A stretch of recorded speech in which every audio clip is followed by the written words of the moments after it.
MB Patil ಮತ್ತು ನಮ್ಮ ಮೈನಾರಿಟೇಷನ್ minister Bosaraj ಇಷ್ಟು ಜನನು ದೆಹಲಿಯಲ್ಲಿ ಎಲ್ಲಾ ಸಂಸತ್ ಸದಸ್ಯರನ್ನ ಭೇಟಿ ಮಾಡಲಿಕ್ಕೆ ಹೋಗ್ತಾ ಇದೀವಿ. ಕರ್ನಾಟಕ ಭವನಲ್ಲಿ ಮಂಗಳವಾರ ಸಾಯಂಕಾಲ 6 ಗಂಟೆಗೆ ಒಂದು ಸಭೆಯನ್ನ ಕರೆದಿದ್ದೀವಿ. ನಾವೇನು ಅವಾರ್ಡ್ ಮಾಡಿದ್ದೀವಿ, ಈ ಅವಾರ್ಡ್ ಮಾಡಿದ್ದನ್ನ ವಿರೋಧಿಸಿ ಅವಾರ್ಡ್ ಮಾಡಬಾರ್ದು, ಲ್ಯಾಂಡ್ ಅಕ್ವಿಷನ್ ಮಾಡಬಾರ್ದು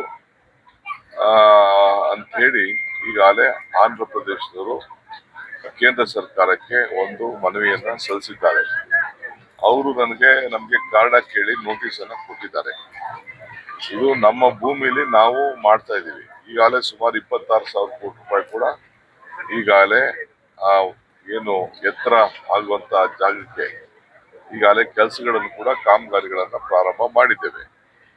ಅದು ನಾವೇನಿಗೇನು ಎತ್ತರಿಸ್ತಾ ಇಲ್ಲ, ಆದ್ರೆ ನಾವು ಸಿದ್ಧತೆ ಮಾಡ್ಕೊಳ್ತಾ ಇದ್ದೇವೆ. 2010ರಲ್ಲಿ ಆದಂತ ಆದೇಶ ನಮ್ಮ ಮೂಲಭೂತದ ಹಕ್ಕು. ಸೊ ಅದಕ್ಕೆ ಈಗ ಆಂಧ್ರ ಪ್ರದೇಶದವರು ತಗರಲಾಗ್ತಾ ಇದ್ದಾರೆ, ಇಲ್ಲೂ ತಗರಲಾಗ್ತಾ ಇದ್ದಾರೆ. ಮತ್ತು ತುಂಗಭದ್ರಾಯಿಂದ ಏನು ನಮ್ಗೆ ನೀರು ಲ್ಯಾಬ್ಸ್ ಆಗ್ತಾ ಇದೆ, ಆ ಲ್ಯಾಬ್ಸ್ ಒಂದು 30 TMC ನೀರು ಅಲ್ಲಿ ಉಳಿಸ್ಕೊಳಕ್ ಆಗ್ತಾ ಇಲ್ಲ. ಅದಕ್ಕೆ ಆಲ್ಟರ್ನೇಟಿವ್ ಏನು ಅಂತ ನಾವು ಯೋಚನೆ ಮಾಡಿದ್ರೆ ಅದಕ್ಕೂ ಕೂಡ ಅವರು ಸಹಕಾರ ಕೊಡ್ತಾ ಇಲ್ಲ. ಇಂಥ ಎಲ್ಲ ಅನೇಕ ವಿಚಾರಗಳನ್ನ ಚರ್ಚೆ ಮಾಡಲಿಕ್ಕೆ ಕೇಂದ್ರ ಸರ್ಕಾರದ ಒತ್ತಡ ಇರಲಿಕ್ಕೆ ನಮ್ಮ MP ಗಳಿಗೆ ನಾವು ಮನವಿ ಮಾಡಲಿಕ್ಕೆ ಹೋಗ್ತಾ ಇದ್ದೀವಿ.